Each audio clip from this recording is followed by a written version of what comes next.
Muy buenas tardes, señores, y bienvenidos a esta su casa un día más. Hoy seguimos hablando de la conveniencia de que el fiscal general del Estado dimita.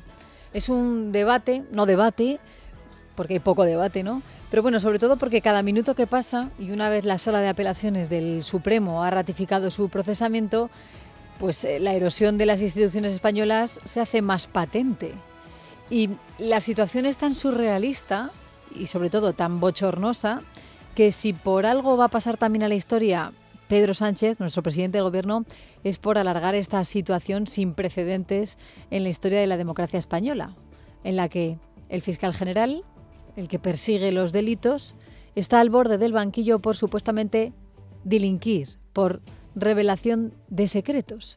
Bueno, los indicios recabados, dijo ayer el alto tribunal, son suficientes para que se pueda formular acusación por los hechos investigados. Claro, el hecho de que Álvaro García Ortiz, el mismo día que conoció su imputación, eliminara los WhatsApp, los correos electrónicos, donde podía haber directrices o conversaciones que explicaran la filtración de ese correo electrónico del abogado de Alberto González Amador, la pareja de Ayuso, en el que constaba una propuesta de acuerdo con el fiscal Julián Salto, pues refuerza la tesis defendida por el juez instructor, por Ángel Hurtado, ¿no?, que señaló meses atrás que el fiscal general borró sus mensajes con una intención, la de poner un obstáculo en contra de una ágil investigación. Bueno, el alto tribunal señala que la filtración del mail que contenía esa información reservada, que no se podía publicar, y su posterior inclusión en una nota de prensa elaborada por el fiscal general del Estado, que se publicó el 14 de marzo del 24, pues que fue una acción coordinada e impulsada personalmente por García Ortiz. Porque claro, él había reclamado el correo 2 horas antes de su publicación con el objetivo de difundirla, es lo que decía, ¿no? Pero claro, García Ortiz, esto ya lo saben ustedes, ha defendido siempre que él los borró, no por eso, ni mucho menos, ¿no?, que lo borró por puro protocolo, porque hay un protocolo de seguridad en la Fiscalía, dice, que hace que haya que borrar todos estos audios y de manera regular y todos estos mensajes, aunque con el tiempo, e incluso en ese momento en el que presentó esa justificación o ese argumento, pues algunos compañeros de carrera decían que eso no es así. Pero bueno, ayer el auto de la Sala de Apelaciones lo que hizo fue alinearse con el juez Hurtado al afirmar que García Ortiz quiso ocultar información ante la posible investigación y que un borrado de datos se hace de elementos que puedan resultar desfavorables. Si no, ¿para qué borras, no? ¿Qué es lo que estás borrando? Blanco y en botella. Bueno, sin embargo, han pasado ya 24 horas de este auto de procesamiento y Álvaro García Ortiz sigue en el cargo, lo que ha provocado el enfado de asociaciones de fiscales que se sienten desprotegidos, por decirlo levemente, ¿no?, sobre todo por la manera de aferrarse al cargo, ¿no? La cuestión es ¿por qué se aferra? ¿Porque él quiere o porque se lo dictan? Y aquí es donde el Gobierno, que designó a García Ortiz como fiscal general del Estado en agosto de 2022, pues trata de dotar de total normalidad su respaldo al mismo, ¿no? Ayer incluso el presidente del Gobierno lo hizo desde Mallorca, tras verse con el rey Felipe VI en su tradicional despacho de verano en el Palacio de Maribén, lo recordamos. Nosotros respaldamos la acción del fiscal general del Estado, creemos en su inocencia y por tanto cuenta con el aval y el apoyo del Gobierno de España. Bueno, pues hoy se han unido a esta postura otros miembros del Ejecutivo, por ejemplo, la ministra de Inclusión, Seguridad Social y Migraciones, Elma Saiz. Respaldamos al fiscal general del Estado y me va a permitir que no podemos poner al mismo nivel a quien persigue al delito que a un presunto defraudador fiscal. Saben perfectamente que cuando se atenta contra la hacienda pública, se atenta contra todos y todas. No podemos poner al mismo nivel a quien persigue el delito que a un presunto defraudador fiscal para quien la Fiscalía pide casi 4 años de cárcel. Claro, para la señora Saiz es un delito mayor atentar contra la ladrona Hacienda Pública de María Jesús Montero que contra la intimidad de González Amador, ¿no? Dos varas de medir del Gobierno que hoy además ha dejado la puerta abierta a que el fiscal general lo deje motu propio. Mira, las dimisiones son siempre una cuestión personal. Cada uno tiene que saber en función de su responsabilidad lo que tiene que hacer en cada momento. Por tanto, yo no soy quien para decirle al fiscal general del Estado lo que tiene que hacer. Yo creo que ahora es el momento de dejar trabajar al Tribunal Supremo, tener plena confianza en el Tribunal Supremo y a las instituciones. Pero si el respaldo a García Ortiz es claro por parte del Gobierno, ¿por qué dice Margarita Robles que la decisión debe tomarla él? ¿Cómo interpretamos estas declaraciones de la ministra de Defensa, ¿no? ¿Es una advertencia igual? ¿O es un llamamiento? ¿O es que simplemente como jurista ha querido mantener la distancia con el discurso de Pedro Sánchez? Porque ya lo hemos escuchado y hemos recordado lo que dijo ayer, ¿no? Desde Mallorca. Ese respaldo absoluto por parte del Ejecutivo, intacto, ¿no? Respecto a incluso al momento de su imputación. Claro, la propia Robles también ha hablado y ha habido una parte de su intervención en la que ha dicho que hay que ser prudente y que, bueno, hay que esperar los tiempos de la justicia. Y al mismo tiempo algo que yo creo que es importante, que en este país estamos olvidando y que a mí además como jurista me sorprende. Hay un principio fundamental, es el principio de presunción de inocencia. Y todos los ciudadanos españoles somos inocentes hasta que no haya una sentencia firme condenatoria. Estamos haciendo muchos juicios de valor en distintos procedimientos, olvidándonos de que hay un principio de presunción de inocencia. Ya, el problema surge al ver que existe un reglamento del Ministerio Fiscal que puede servir para argumentar que la apertura del juicio oral contra García Ortiz debe implicar su suspensión. Y aquí es donde ve posibilidades la Asociación Profesional e Independiente de Fiscales, APIF, ¿no? Que lo que ha hecho hoy ha sido trasladar un escrito a la Sala de lo Penal del Tribunal Supremo para que acuerde esa suspensión cautelar, ya que no se va el señor García Ortiz, por lo menos que le suspenda de manera cautelar, ¿no? Porque tiene la competencia, dice la Asociación Asociación Profesional Independiente de Fiscales, porque tiene esa competencia para dictar la medida de forma cautelar. Claro, la cosa es sencilla de entender. Cualquier fiscal de España, si es investigado o si se abre un juicio oral contra él, pues tiene que dejar de ejercer. Cualquier fiscal en nuestro país.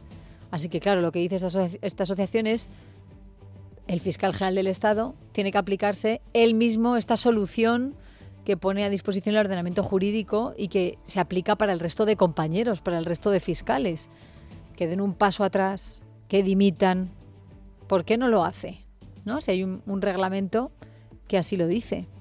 Claro, el escrito de 4 páginas de esta asociación de fiscales apunta que el magistrado del Tribunal Supremo, Ángel Hurtado, le dice que tiene que suspender cautelarmente en el cargo a Álvaro García Ortiz cuando el instructor acuerde la apertura del juicio oral contra él, que ya saben que esto todavía no ha sucedido y que nos decía nuestro compañero de tribunales, Miguel Ángel Pérez, que probablemente lo conoceremos en los próximos días, ¿no? ¿Qué argumentan desde esta asociación? Que la suspensión del fiscal general es imprescindible para garantizar el correcto desarrollo del proceso, del juicio oral, porque claro, si García Ortiz sigue siendo fiscal general, cuando se celebre el juicio oral, él sería el supervisor jerárquico, como ya comentamos ayer en este programa, del fiscal que se haya designado para intervenir y que por tanto podría impartirle órdenes, porque es su jefe, le tiene que preguntar a su propio jefe. Por tanto, denuncian, esto daría pie a una situación completamente insólita, porque el fiscal designado, en vez de promover la acción de la justicia en defensa de la legalidad, que es lo que marca la Constitución, estaría actuando al servicio del acusado, ¿no? Así que aquí queda la argumentación, que no es poca cosa, ¿eh? Y a un fiscal nunca nadie le va a ganar en los argumentos o en las justificaciones.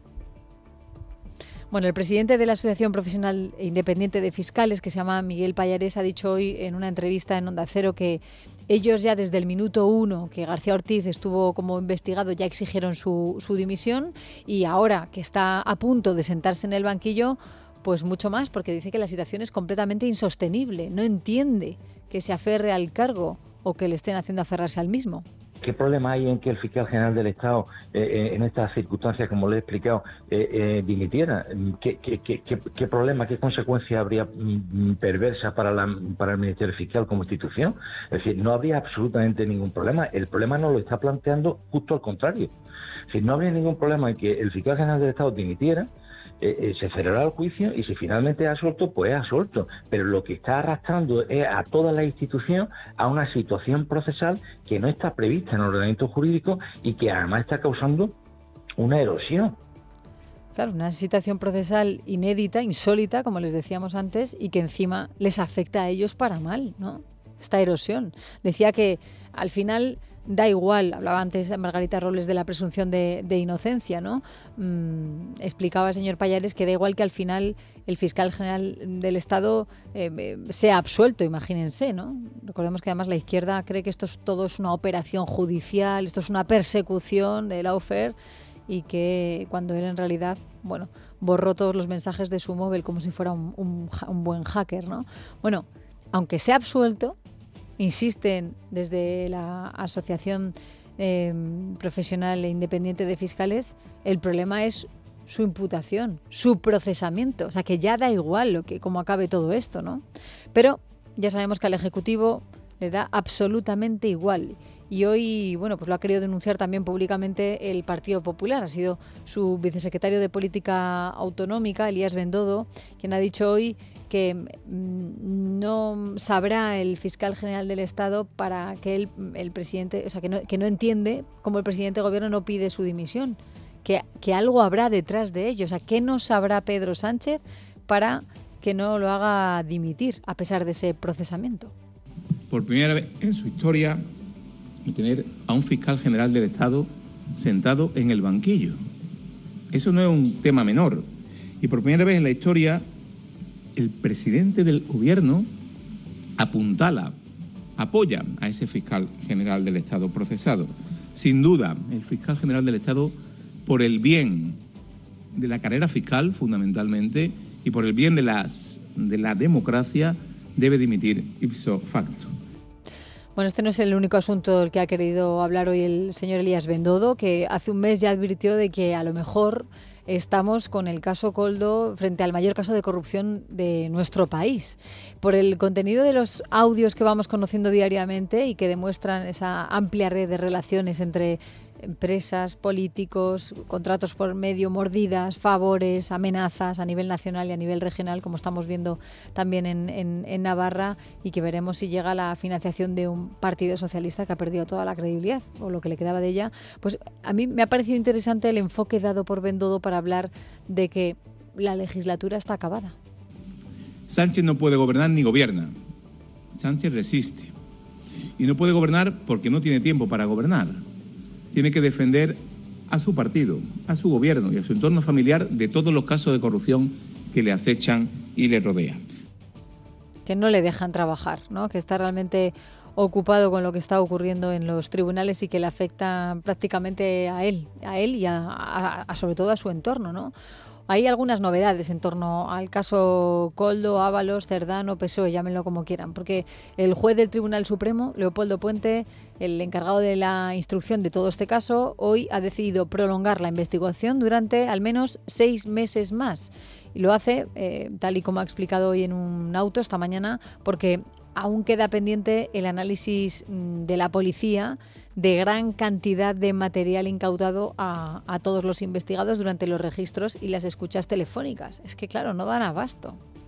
Y entonces, por lo menos hay que alargar este proceso unos 6 meses más. Claro, el juez recalca en su resolución que la revisión de todos estos dispositivos electrónicos incautados puede derivar en la necesidad de realizar nuevas diligencias de investigación. Claro, recordemos que el instructor es el que ya nos había contado con anterioridad que hay información almacenada equivalente a 65 millones de páginas. O sea, que en esos aparatos hay información de 10 terabytes. 65 millones de páginas si se trasladan al papel.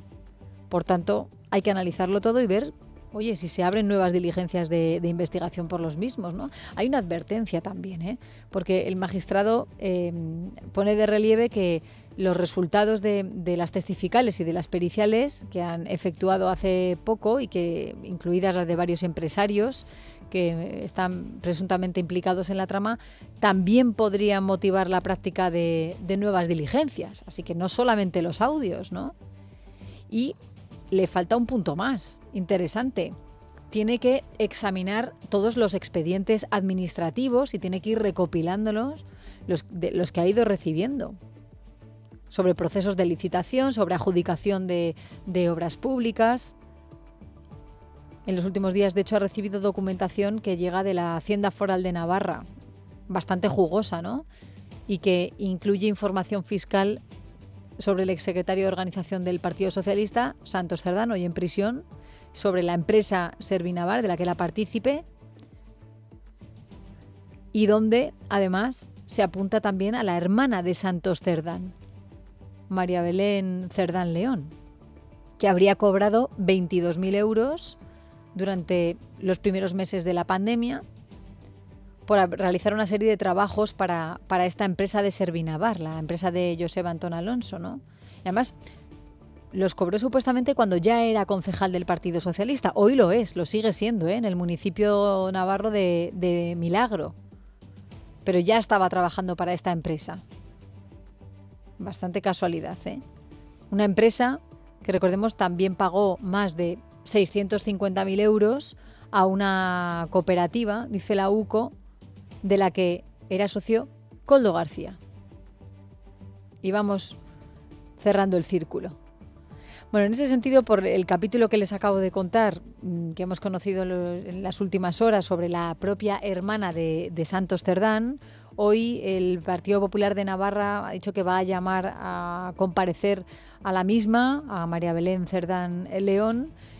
Primero le ha pedido que dimita como concejal de esa localidad de Milagro, y después, bueno, pues que ha pedido que se la incluya en la comparecencia dentro de esa investigación que han creado en el Parlamento Foral para revisar todas las contrataciones con el Gobierno de Navarra a estas empresas que han sido señaladas en la investigación de la Unidad Central Operativa de la Guardia Civil.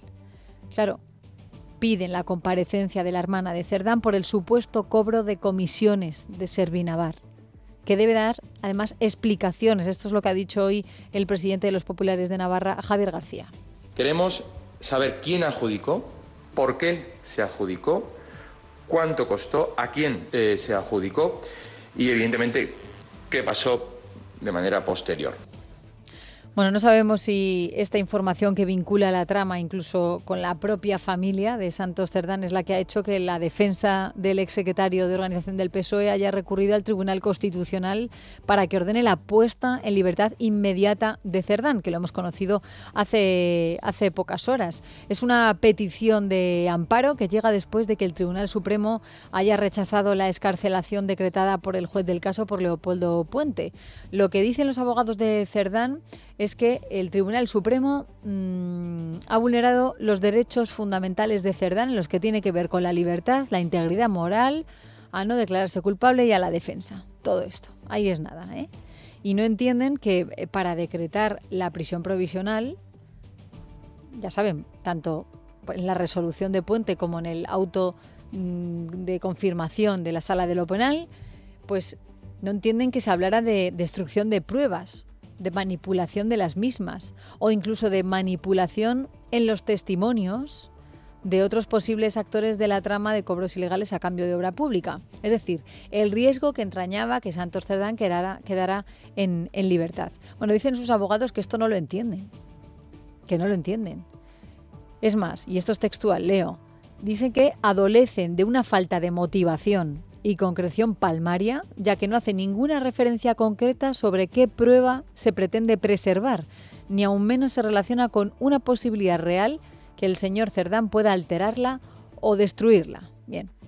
Insiste también sus abogados en que los audios en los que se basan una parte de la causa tampoco permiten conocer si son veraces, tampoco quién los grabó y por qué motivo, y que a lo mejor han sido evidentemente editados, convenientemente editados, dicen, es literal, y filtrados a los medios de comunicación.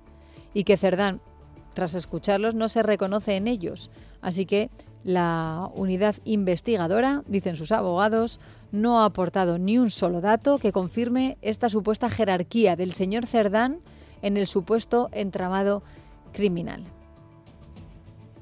Y hay un dato más. Dicen que la prisión provisional de Cerdán no supera los estándares de motivación exigidos tanto por el Constitucional como por parte del Tribunal Europeo de Derechos Humanos. Y que, por tanto, por todo ello, por lo que les acabo de contar y leer, pues debe acordarse su inmediata puesta en libertad. No hay respuesta hasta el momento.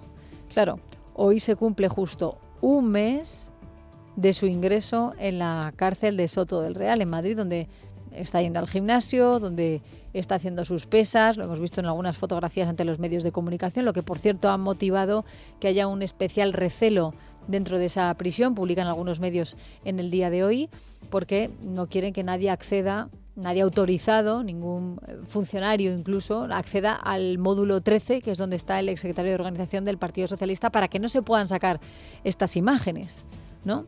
Algún preso incluso, hablando con el propio Santos Cerdán, apuntaba que, bueno, después de conocerse esa imagen, en camiseta de Cerdán dentro de Soto del Real, el propio Cerdán le dijo, hombre, si me lo hubieran dicho, si me hubieran dado 100.000 euros, yo habría posado con mucho gusto para esas fotografías que se han filtrado. Bueno, hay que ser receloso de lo que está ocurriendo también dentro de prisión, así que con tanto gimnasio, tantas pesas, está adelgazando, ¿no? Un nuevo mal socialista, por cierto, y a juzgar por los enjutos rostros de nuestra clase política y expolítica.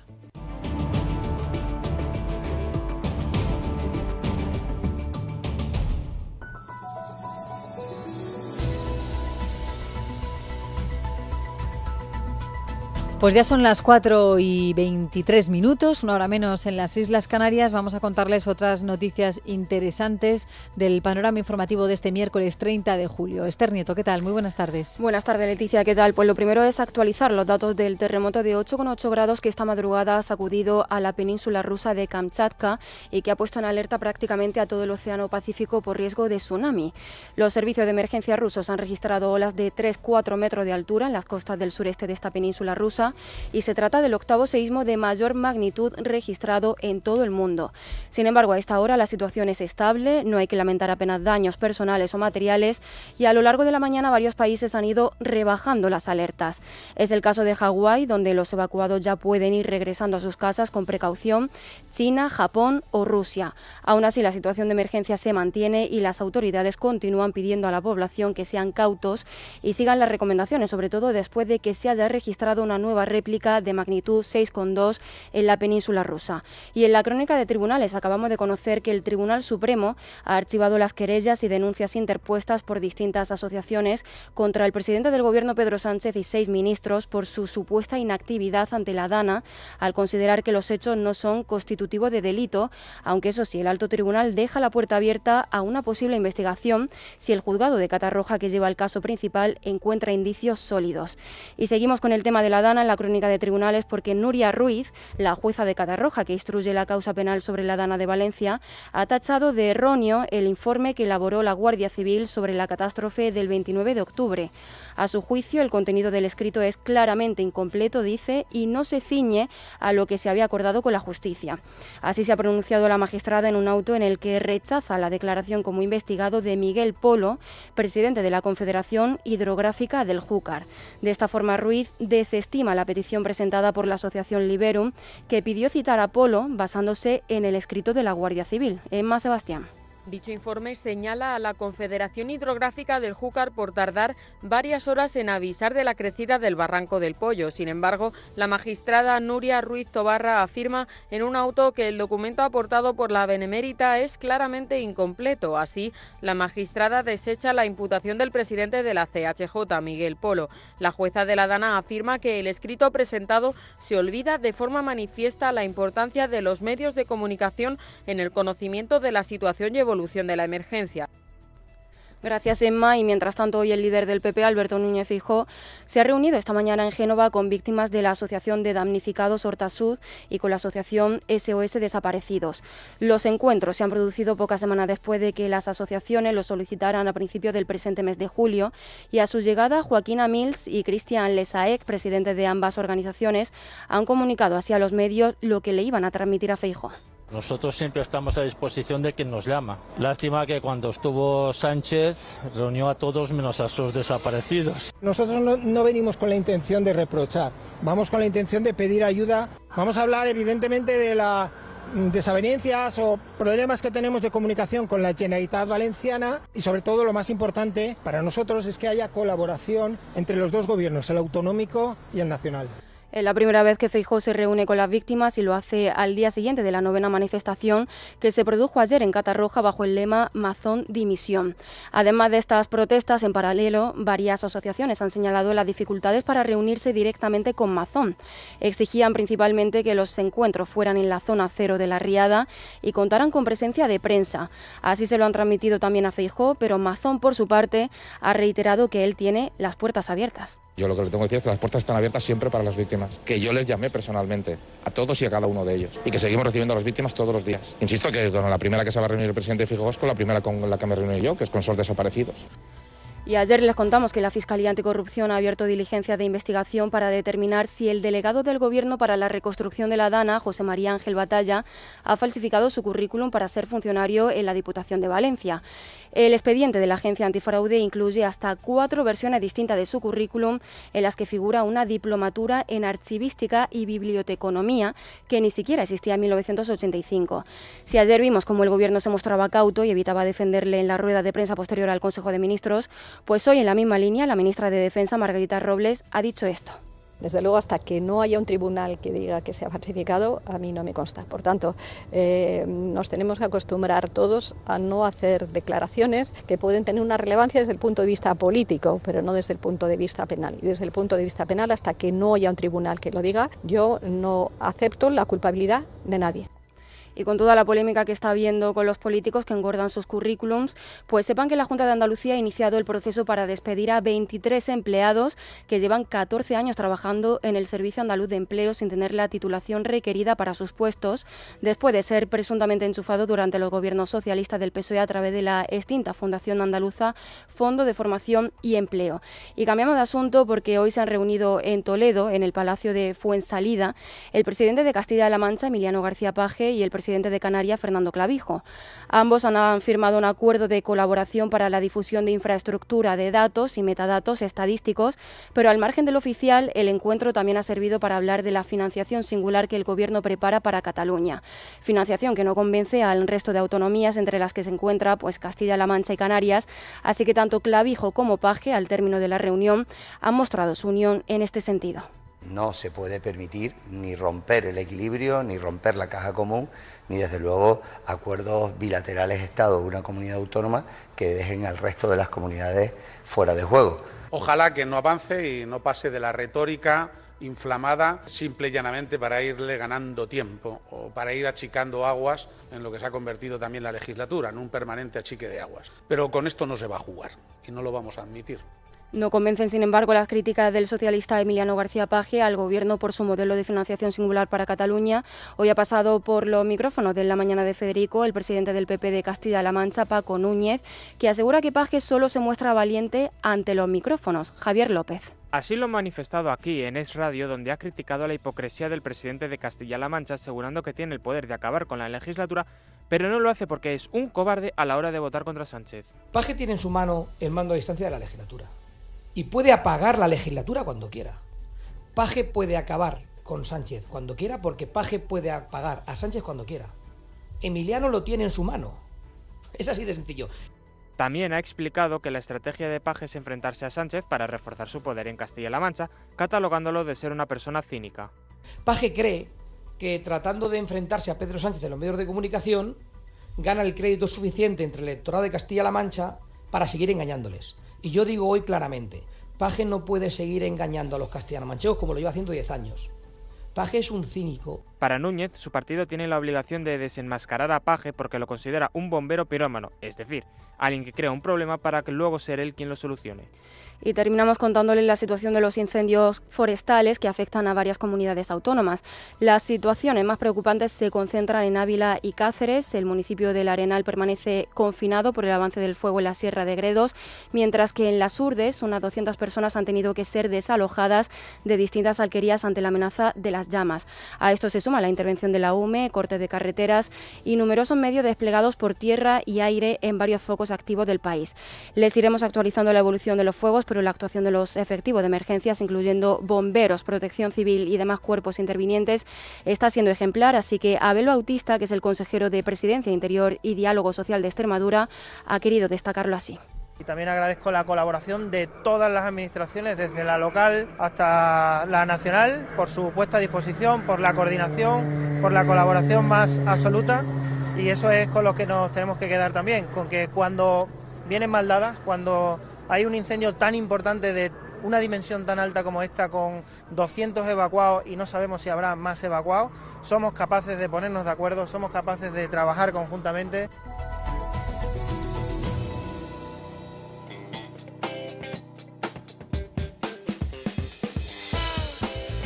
Y en deporte destaca la decepción del Barcelona por el fichaje del colombiano Luis Díaz con el Bayern de Múnich. David Vinuesa, ¿qué tal? Buenas tardes. Buenas tardes, Esther. Tenemos novedades en el Barcelona. Otra decepción más para el conjunto de Joan Laporta. Se quedaron sin Nico Williams y ahora se quedan sin Luis Díaz. Dani Blanco, ¿qué tal? Muy buenas tardes. ¿Qué tal, David? Buenas tardes. Decepción en el FC Barcelona, efectivamente, porque Luis Díaz también se escapa. Era uno de los objetivos del club para reforzar esa banda izquierda del ataque, y desde luego el fichaje por el Bayern de Múnich de Luis Díaz seguramente ya haya decepcionado por completo a Hansi Flick, un Hansi Flick que está contento con la plantilla, pero que es verdad que necesitaba algún refuerzo. El colombiano era un objetivo claro en el Barcelona. Además, también actualidad en el Barça, la situación tensa entre Ter Stegen y el club. Ter Stegen en un comunicado dijo que tiene baja para 3 meses, el club no lo confirmó, y con lo cual la cuerda se tensa en este asunto. Gracias, Dani. En el Atlético doble presentación, Ruggeri y Cardoso. Escuchamos a Alex del Betis. La verdad que estos 5 años son porque tengo mucha confianza en el proyecto que el club ha dicho a mí, y bien, como había dicho también, que tenemos las mismas ilusiones de seguir creciendo y claro, ganar títulos. También tenemos fichaje nuevo en el Real Madrid de baloncesto. José Manuel Puertas, muy buenas tardes. ¿Qué tal, David? Buenas tardes. Así es, el estadounidense de origen nigeriano Chuma Okeke es nuevo jugador del Real Madrid de baloncesto. Tiene 26 años, 2,01 metros y juega en la posición de alero o ala pívot, con una gran ética de trabajo, pero que seguramente para su adaptación a Europa va a necesitar solidificar un tiro de 3 que ha sido irregular en su etapa NBA de 5 años, a caballo entre la NBA y su liga de desarrollo. La G-League firma hasta 2027, debuta en Europa con el equipo blanco y se convierte así en el cuarto fichaje de la etapa de Sergio Scariolo tras Teo Maledón, David Kramer y el italiano Gabriele Procida. Gracias, José. Y en fútbol, Real Madrid ha cambiado el dorsal Mbappé, del 9 pasa a tener el 10. Gracias, David. En casa de Herrero. Es Radio.